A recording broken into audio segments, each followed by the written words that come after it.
Hello, my name's Boisson, and it's a real delight to tell you all about my ideas and my life today.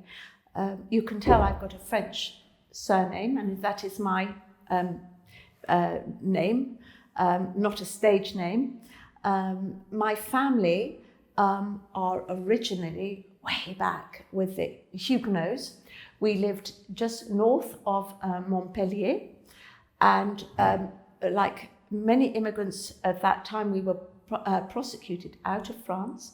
My family had been tracing this back through the ages, and apparently we were silk weavers, and quite wealthy, doing well, but we had to leave, and we walked apparently from Montpellier to Calais, and apparently we had to wave at ships crossing the Channel. And I think that's very relevant today, and I find that quite a moving thing.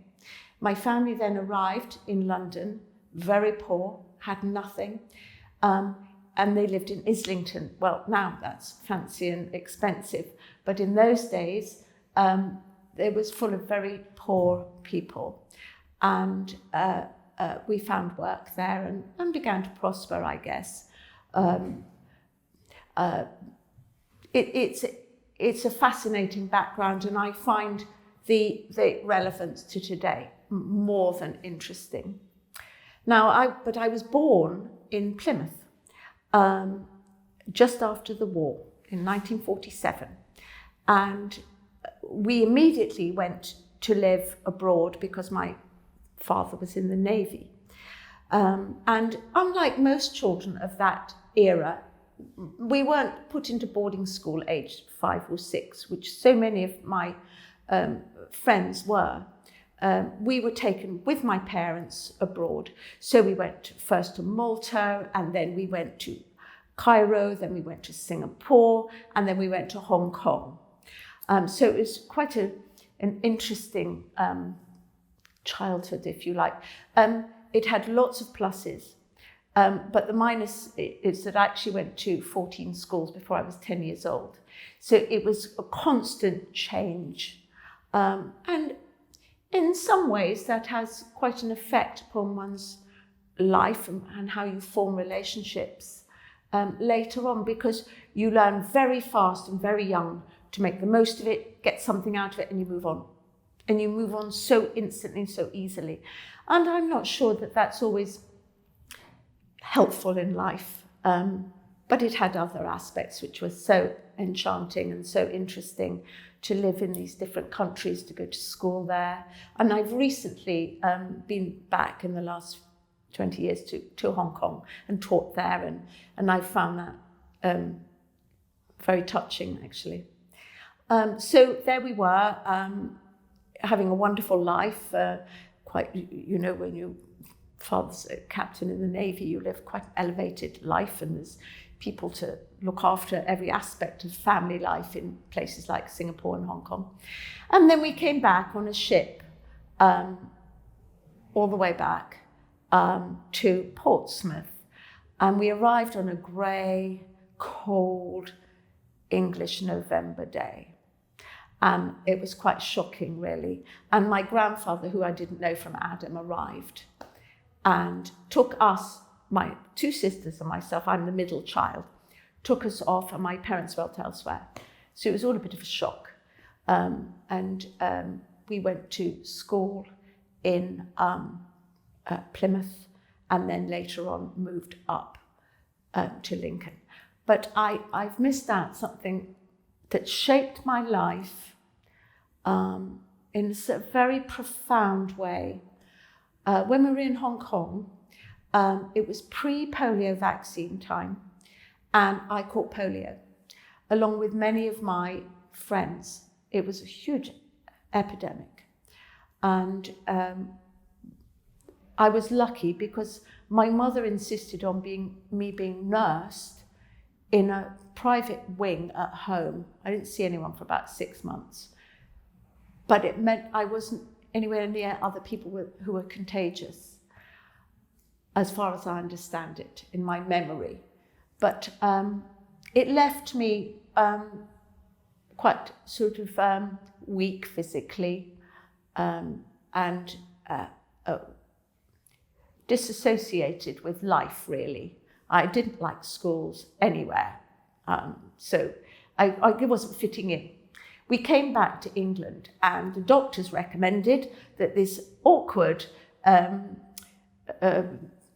disassociated child should really do either sport or dance or build some muscle up, get herself going in life. So I was taken to a ballet school run by a lady called Christine Orange, and this was in Lincoln. And she's one of those teachers who immediately touched your life. And I knew within a week of going into the studio that that's what I loved. And I was so fortunate to happen into a school like that. And from there, I won some scholarships, and my parents had gone now from being quite wealthy to nothing. My father trying to find a job and so on. And he eventually got a job with Schweppes. I'm telling you this because it has some repercussions.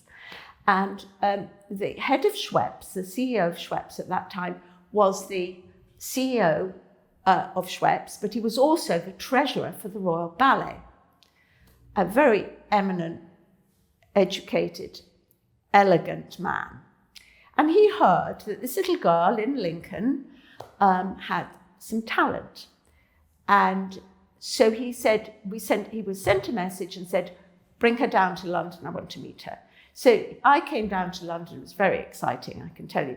And I met this wonderful man who actually paid my fees at Elmhurst up to the day he died. And I still have some correspondence from this fantastic man.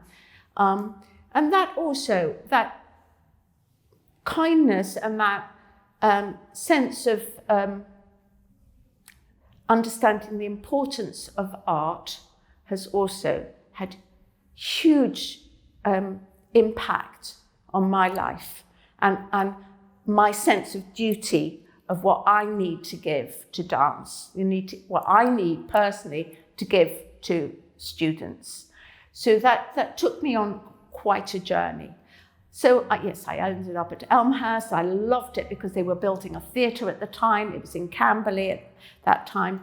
And it was quite an amazing place to be, I think. And I was very happy there and learnt a lot.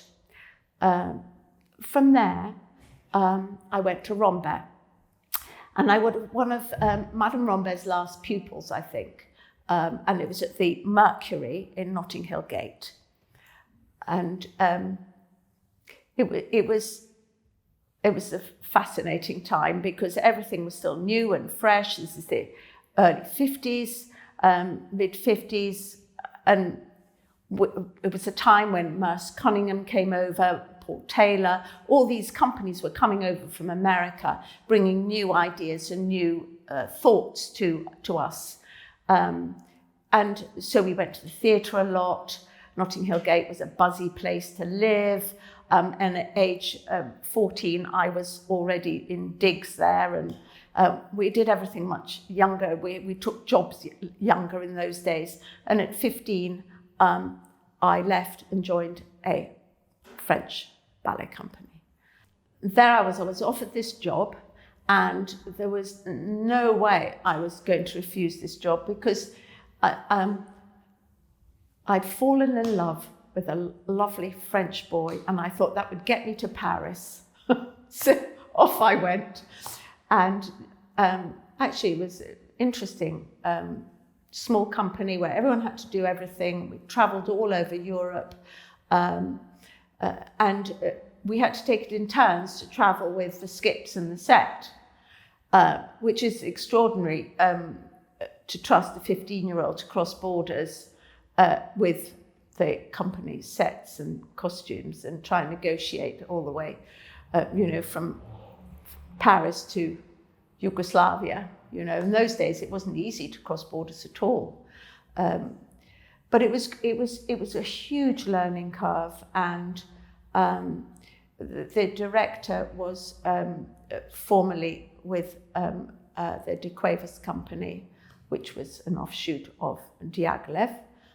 So it was another way of training for me, and it was hard to be on the road for sort of 14 months at a time. It was really difficult. But I learnt a lot, and I met some very interesting people, and we went to some very interesting places. You know, we performed for the Shah in his palaces, and we did galas here, there, and everywhere. I seem to always have been caught in military coups or earthquakes or all sorts of things that nowadays I suppose you just wouldn't let a child of that age go on tour and experience the sort of turmoil of for instance, I was caught in the 6-Day War, and we were evacuated out of there by military planes that took us home, thank heavens, took us back to Malta and then back here. So it was an era that would never come again, because we don't let our children join ballet companies age 15 anymore and go on tour. But it was fun and hard work, and I suppose for me it wasn't as difficult as was for many, because I'd travelled all my life with my family. So, you know, it was kind of an extension of my childhood, if you like. So I coped quite well with that. After the 6-Day War, I came back to London and decided I wanted a change of company. And we'd been on tour, and I'd done a lot of classes in Yugoslavia, which was then Yugoslavia, and in Belgrade, the big opera house there. So I thought, well, I'd like to work there. It's mind-boggling how innocent I was I just decided I'd do that, and that's what I did. So I took a train there, and I remember arriving in the early morning.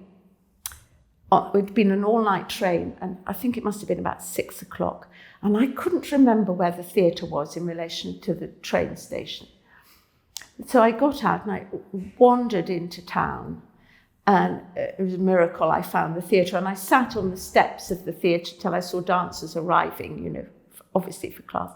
So I kind of followed them in and managed to wangle an audition. I'm not quite sure how, got a job, and that was 2 years of my life. I worked in Belgrade and in Novi Sad, which is a town nearby. I had a lovely, brilliant opera house. And I was the only foreigner in the company, and they looked after me very, very well. And I was very young. But it was, you know, full opera house, big orchestras, lots of dancers. It was quite a lonely place to be in many ways, because obviously I didn't speak Serbo-Croat, and, you know, French was the predominant language that I could connect with people, and so I was all right with that. But the wages were so poor, I couldn't actually get home on it. So I was there for 2 years, and it was a brilliant time, really good. I then went to Czechoslovakia and joined Ballet Prague, and worked with a wonderful choreographer called Pavel Schmog, who ran the company then, who was one of the people I hold very, very dear in my working life. I thought he was absolutely brilliant and wonderful, and a real genuine human being, and the way he nurtured his dancers and gave them chances, and I felt that I really progressed as a human being and as a dancer within his company. And as I said, there were always much better people technically than me, but I was a good actress. I could perform. That's what I'd been taught to do. So that I felt at home with that. Then he was invited to go and run the company in Switzerland, in Basel. So I went with the company and ended up in Switzerland. During that time, as we'd just gone to Switzerland, I came back to London for the summer break, Easter break. And my mother was killed in a car accident during that time, which was very, very, very painful and very difficult. My mother was very well known at the time, my mother was a writer. And so I had to learn to negotiate my grief and work at the same time. And I remember so well, the day after her death, I had to get back in a ballet studio. I had to be in the studio because it was the only way I could get headspace and cope. And I tell a lot of people about this actually when they're suffering with grief and they have trauma in their lives. And if they're dancers, to get back in the studio, even if it's that hour and a half a day, that's all you have of peace.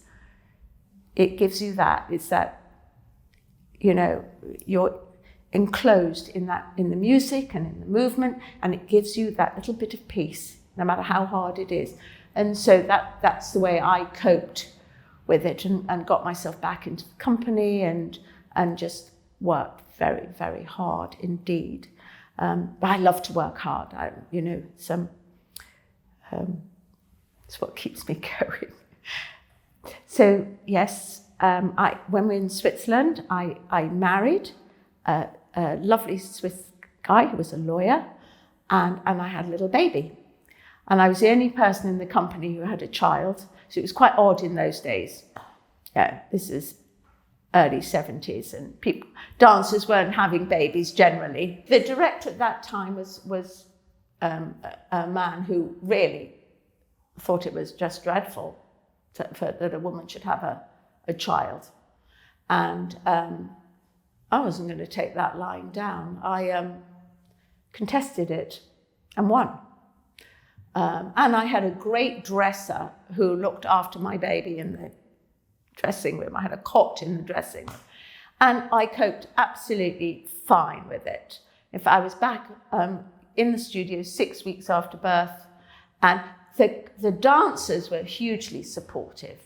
But time has moved on, thank heavens, and people now can actually have a career. Women can have a career, be a dancer, and have children. And it actually, I feel that it enriches their performance and their lives. So it was not an accepted thing to do.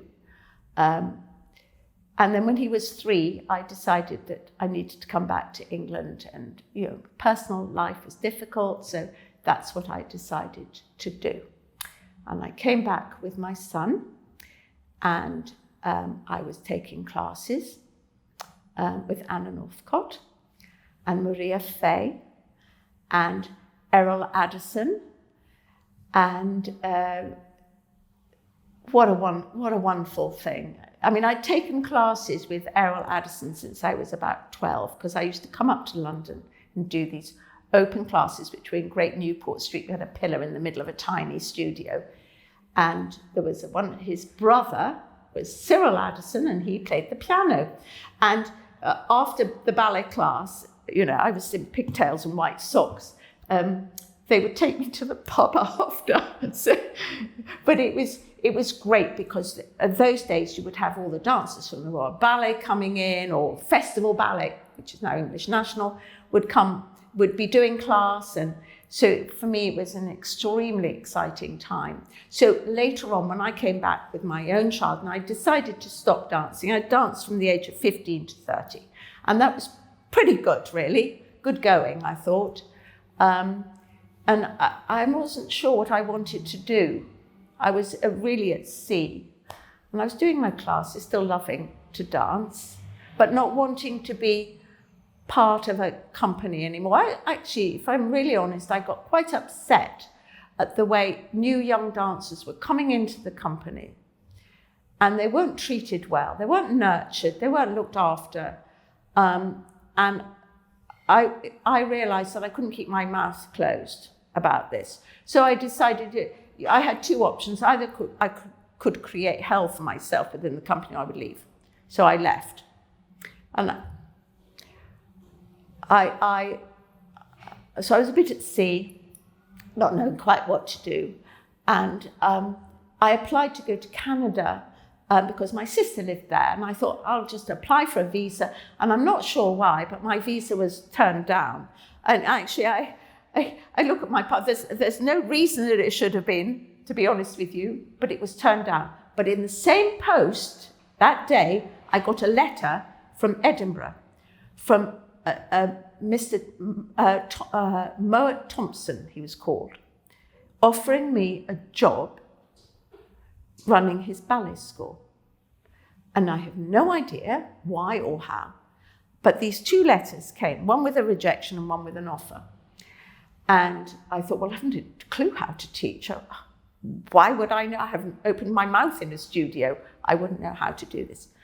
And so I was talking, I think it was to Anna Northcott, who then told me about the professional dancers teaching course that the Royal Academy were running. And they'd done 1 year. And John Field was running it. So I went to see him, and he said, yes, Anna, you'd be great on this course. Why don't you do it? And I remember sitting before the committee.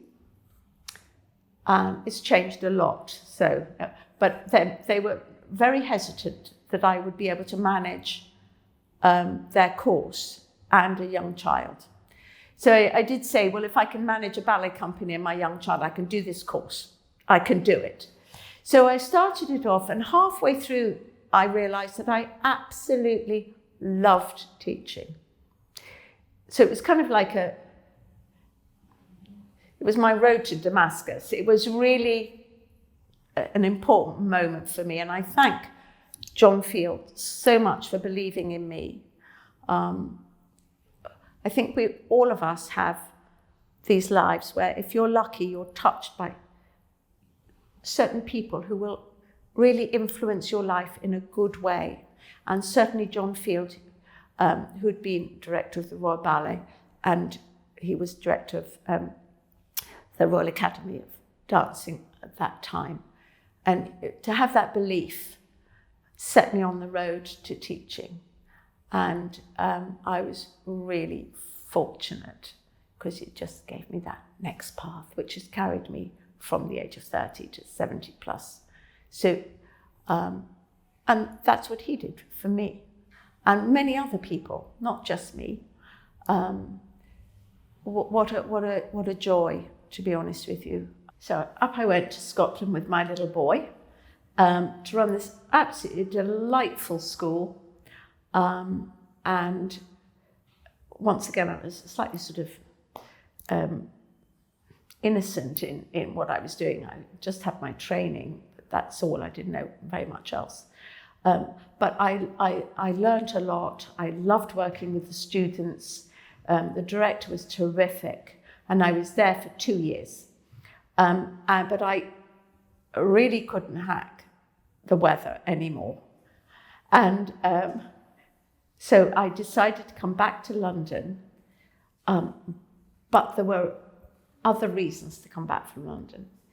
Debbie Moore was acquiring this pineapple warehouse, and she asked me if I'd come and teach there. And I thought, I've just got to get back to London. That's where I want to be. And what an exciting venture, because the original studio where I had trained when I came out of the company was closed, literally, boom, the doors closed. I'm not sure why, I can't remember why. But it left dancers and teachers and musicians without a home. And Debbie had the energy and the foresight and the ability to raise the money to take over this building. I was one of their first ballet teachers there, which is truly a very exciting time. And we together built up this amazing energy in classical dance. There was every kind of company worked there, everyone. It was a really very innovative time. And I was also fortunate to have someone who I'd worked with when I was younger. Cyril Addison played for all my classes at Pineapple. And every morning I would go in and he would say, "You've got to come in early, Anna, and we'll get into a studio." And he really taught me how to use the music for class. And to this day, I think that's one, I think about him often when I go into a studio, because he really taught me. Actually, within the end of this summer, I'm working with Nikki Williamson, and she runs a course for musicians to come and learn how to play for ballet. And this year, I'm collaborating on running a course for ballet teachers to work with musicians, because it's a great thing to be able to pass on, and that's very important to me, that we keep music live in our studios, in our examination processes, everything, live music, so exciting. So at that time I was working with one of the greatest musicians that were around for ballet class, which was a blessing and what a joy and a privilege, real privilege. And working at Pineapple, working with all these different companies that came in. I did a lot of guest teaching all over the world from there. And then I joined Rambert Company as their rehearsal director for nearly 2 years. That was something I really wanted to do, but it was I think it was a big mistake. I wasn't ready for it at all. I think I had 3 children by this time, and I think that the toll on me was intolerable. So it was a real mistake when I look at it now. But also, of course, I learned a lot. I worked with wonderful directors and choreographers. Who was the director? At the time it was Richard Alston. But I worked a lot with Robert North, and I went and taught his companies all over the world. And to know someone like Robert North is another person who can actually get the most amazing things out of teachers and dancers. And I'm so privileged to have worked with him. So all of that was very beneficial. But it wasn't right for me, and it wasn't right for the company. So when I left, I decided to freelance again, and Pineapple didn't have a slot, so I went to Danceworks, where I taught for 36 years, I think, and with a new musician. And I bring in my musicians because they are so important to me and to the standard that I want for my ballet classes. And I worked with John Sweeney, who is a brilliant, innovative, caring man, a fantastic musician. And he still plays for me now.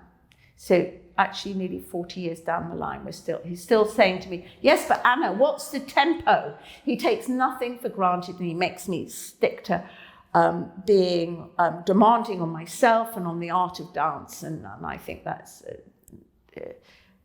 huge privilege to work with people like that. So it's just recently I've gone back to Pineapple, and I feel I've come home. I'm enjoying my work. So that's been a full circle, if you like. But in between all of this, I felt I had to support my children better, and the only thing I know how to do is ballet. That's my forte. So I decided I needed to open a school. This is way back. I'm bringing you right back. I'm so sorry I've jumped forward. So I went to see Madame Rombert's daughter, Angela Ellis, who'd been a teacher when I was at the school. And she was still up in Notting Hill Gate. And although the old Mercury had been sold on, the basement studio was still there. And she said to me, well, Anna, why don't you start it here? Well, I won't charge you too much until you've got yourself going. So I leafleted, I walked around Notting Hill Gate, Holland Park, everywhere. I leafleted. I had no other way of doing anything. And I started my school, and it blossomed really fast. Much later on, 15 years ago now, I met Kerry Williams, who suggested that we actually start a full-time school. And we started it off as a homeschooling thing for dancers who needed to have a different kind of education.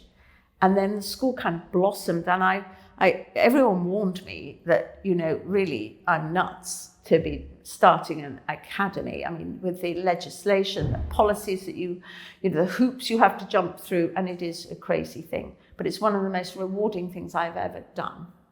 And I see our students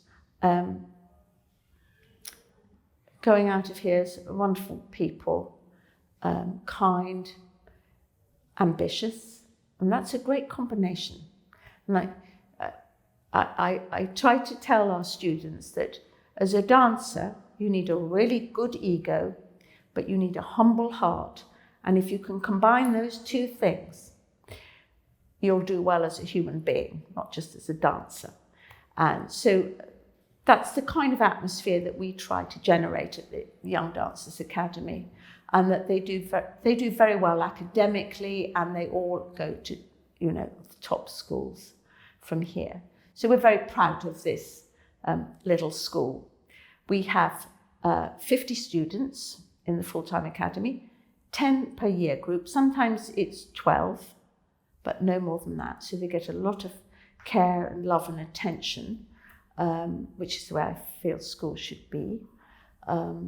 We work them very hard, and we work hard. So it's a great place to be. And they join up in the evening with the after school program, which is I'm still running, 38 years on. So they join in with them in the evening, so they have a broader life in a studio. It's not just breathing pure oxygen with 10 students in a classroom. They have to be in a bigger group. We do a lot of performing, which I think is key to learning. And I think dance quality is technique. This is not just turning your legs out and getting your legs high. All of that's important, don't get me wrong. But performing quality and the ability to dance, to link one step to another, can get lost if we're not careful. And most people are. We're careful about this lovely flow of movement that we need to encourage. And it can be in danger because we're demanding so much technically now from dancers. And I don't see why we shouldn't, but we mustn't lose sight of the artist in a child. And I'm talking about children because I teach adults in the day, but I'm predominantly here teaching young children. And I think it's that link of movement and the confidence that you have when you perform is extremely important. Now, when I started my after-school program, I decided, and I've stuck to it all the way through, that I wouldn't teach an examination process because I wanted to expand my own ideas, and I want the teachers who work with me to expand their own ideas so that we're all learning something together, and I'm not teaching, or they're not teaching, someone else's ideas, because to me that is stifling.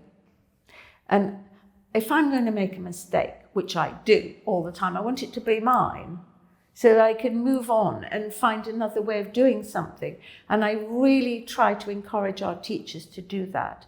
And it's not always successful, but it is always exciting. And I think if you take that out of the studio and you're learning by rote to pass an exam, then that's not art for me. So you win some and you lose some, and I know there are lots of arguments against this, but it's what I believe, and I've stuck to my guns all the way through, and I think it has paid off in many ways. But I fully accept that there's other ways of doing something. It's just like there's so many different ways to teach a pas de chat. Yes? So, I think that's what makes it interesting. And I want to keep that. I will not teach an examination syllabus. And I'm sure it works for a lot of people, but not for me. I think that the proof is that our children are able to learn very quickly. I try to keep, especially with my older students, and when I'm older, I'm talking 14 to 16-year-olds, I mark the exercise once, and sometimes I'll mark 3 or 4 exercises together at the same time, and they have to learn that. They have to be quick, because as a dancer, you've got to be quick in the studio. No one wants to sort of painfully teach you each thing. You have to be quick, and you have to learn everyone's parts, not just your own. If you want to be a jobbing dancer, you've got to be quick, you've got to be on the ball, and able to process steps really fast. And that's the way you'll remain in work. And that's the objective. Having said that, I think for me it's extremely interesting teaching children who aren't going to go into the dance world professionally, because I think we're giving lessons in life here, and a joy of movement and a discipline that is self-imposed, that they don't get it anywhere else. You have to be on time for a class. We have a motto in this school that I tell them, is that on time is late. You arrive when you say, well, don't tell me about traffic, don't tell me about this, that, and t'other. Be there. The curtain will go up at 7:30, so you have to be there. And so that's part of the training that we go through. And actually, of course, the poor parents have to go through that training as well, because it doesn't always come naturally unless you've been in a dancer. And you know that you have to be relied on, to be on time, to be correctly attired, to be knowing your part. And children, I think, love that. I think it makes them happy, it makes them understand their positioning in studio, and I think we have quite a lot of fun here. I think because they understand that no one's going to shout at them, no one's going to be unkind, no one's going to say cruel things, and that matters to me a lot. Kindness in the studio. I prefer the carrot rather than the stick, let's put it that way. I have taught some wonderful people in my my teaching career, Darcy Bustle being one of the people that I've taught a lot. I'm really grateful that she's our patron here now, and she gives so much to the dance world and to us. Every time I have asked her, would you help me with this? Would you help me raise money for that? Yes, Anna. She's never refused me, and I know how busy she is. But she's one of the people that have touched my life. There's a lot of people now who have stopped dancing, of course, who have, but also Yasmin Nagdi was one of our pupils here. I taught a lot before she went off to White Lodge. She had her early training with us, and we're very proud of her achievements. Beautiful dancer.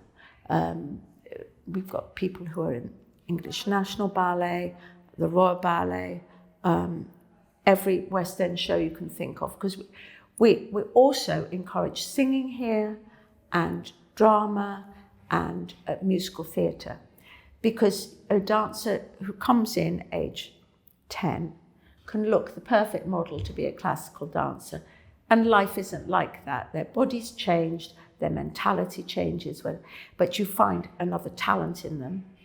We've got really great singers in this school. So we develop that so that they can then move in seamlessly into life within the theatre in a different way as musical theatre artists. And lots of our pupils are in musical theatre. So it's nice to have that sort of rounded thing, or they do the classical bit and then they change. Later on they go into musical theatre. The other day I went to Northern Ballet and was enchanted to see a performance and see dancers thriving on stages, giving it their all. And also to connect up with David Nixon, who I taught a lot, and his wife Yoko. They used to train with me every day. And those are sort of wonderful moments in my life when I see these people now who have done great things and who have been a tiny part of their development and their lives. Is really wonderful. And I just want to continue teaching and enjoying the art of giving back what I have been given. And the most important thing I would like to say is that because I was given free training, scholarship all the way through, this is very dear to me. And I've spent the last 30 years raising money so that dancers can train, because talent just very rarely in my book comes with money. And it's tragic to me to see people fall by the wayside because they haven't got the money to train for what they want to be. And ballet is an expensive training because it's so exclusive, it has to be. And so I spend a lot of my time raising money to the best I can. Almost 50% of our students here are on some form of financial help. And then in the after-school program, we want to encourage students to continue and up their training, and we provide that for them. So we provide clothing, after-school program, travel, summer schools, whatever they need, we will provide it. We give people breakfast when they arrive in the morning, lunch, supper. And I think that is really important, that we look after that aspect of our dancers, and that we don't turn away a talented child. And that's not always easy because we have no government funding. We raise the money ourselves, but we have to all pass on this, the generosity that so many of us have been given in the past for us to train, whether it was state funded or privately funded. Somebody has stepped in to help us, and that needs to be passed on, and that's my mission really.